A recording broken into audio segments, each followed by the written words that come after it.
Shalom sahabat terkasih di dalam Tuhan Yesus Kristus. Salam damai, salam sejahtera untuk kita semua. Marilah kita luangkan waktu untuk Tuhan, mendengarkan dan merenungkan firman Allah. Bacaan dari kitab Habakuk bab 3 ayat 1 sampai 19. Kamis 28 Oktober 2021. Doa Nabi Habakuk. Doa Nabi Habakuk menurut nada ratapan. Tuhan, telah kudengar kabar tentang Engkau dan pekerjaanmu, ya Tuhan, kutakuti. Hidupkanlah itu dalam lintasan tahun, nyatakanlah itu dalam lintasan tahun. Dalam murka ingatlah akan kasih sayang. Allah datang dari negeri teman, dan Yang Maha Kudus dari pegunungan Paran. Keagungannya menutupi segenap langit, dan bumi penuh dengan pujian kepadanya. Ada kilauan seperti cahaya, sinar cahaya dari sisinya, dan disitulah terselubung kekuatannya. Mendahuluinya berjalan penyakit sampar, dan demam mengikuti jejaknya. Ia berdiri, maka bumi dibuatnya bergoyang. Ia melihat berkeliling, maka bangsa-bangsa dibuatnya melompat terkejut. Hancur gunung-gunung yang ada sejak purba, merendah bukit-bukit yang berabad-abad. Itulah perjalanannya berabad-abad. Aku melihat kemah-kemah orang Kus yang tertekan. Kain-kain tenda tanah Midian bergetar. Terhadap sungai-sungaikah, ya Tuhan? Terhadap sungai-sungaikah murka-Mu bangkit? Atau terhadap lautkah amarah-Mu, sehingga Engkau mengendarai kuda dan kereta kemenangan-Mu? Busur-Mu telah Kau buka, telah Kau isi dengan anak panah. Selah, Engkau membelah bumi menjadi sungai-sungai. Melihat Engkau gunung-gunung gemetar, air bah menderu, lalu samudra raya memperdengarkan suaranya dan mengangkatkan tangannya.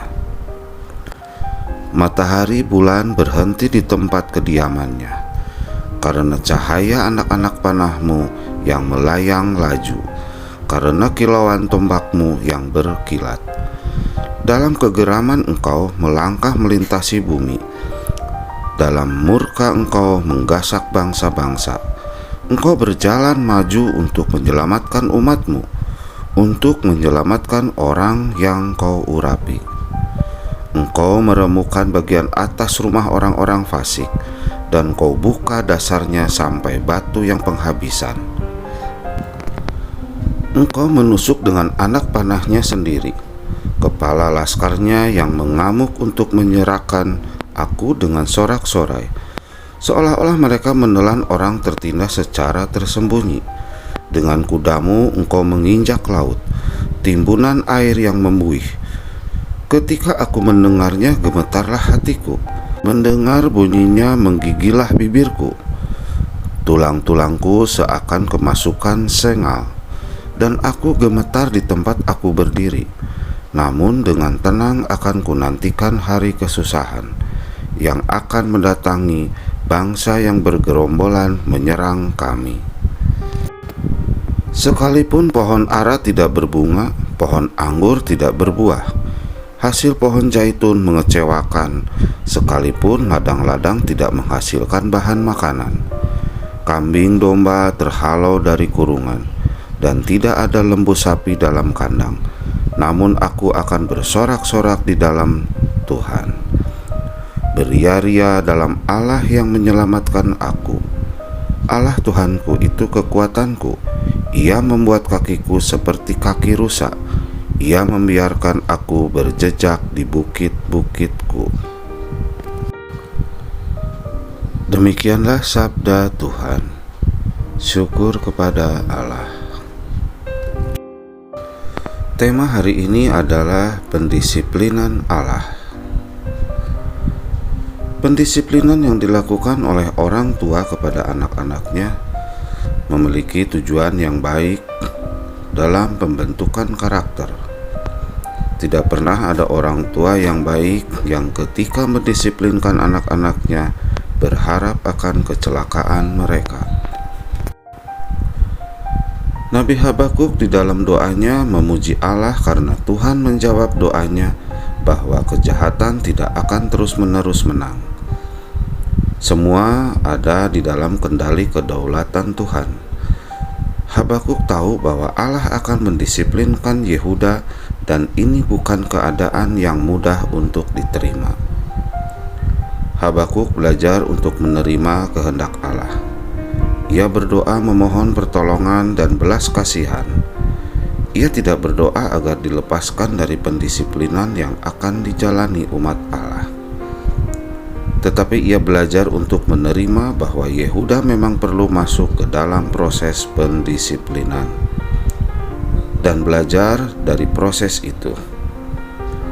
Masa-masa sulit berupa kelaparan dan kehilangan akan mereka alami.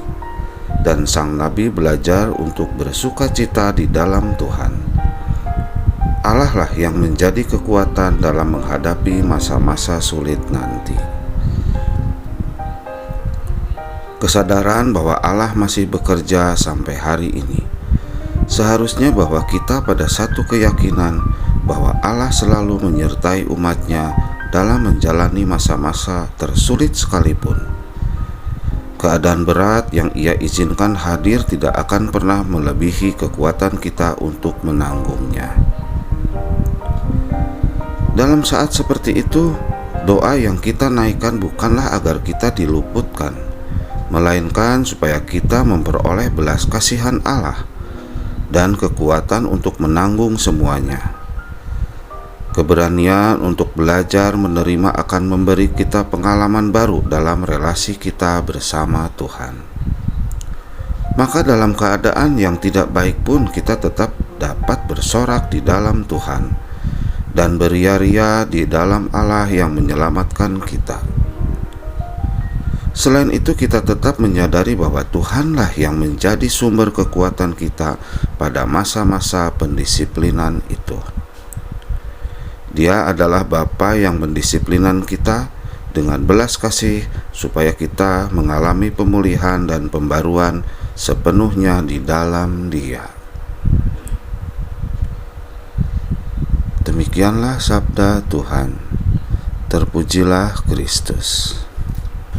Terima kasih sahabat terkasih dalam Tuhan Yesus Kristus telah mendengarkan firman Allah. Semoga kita diberkati oleh Bapa, Putra, dan Roh Kudus. Amin.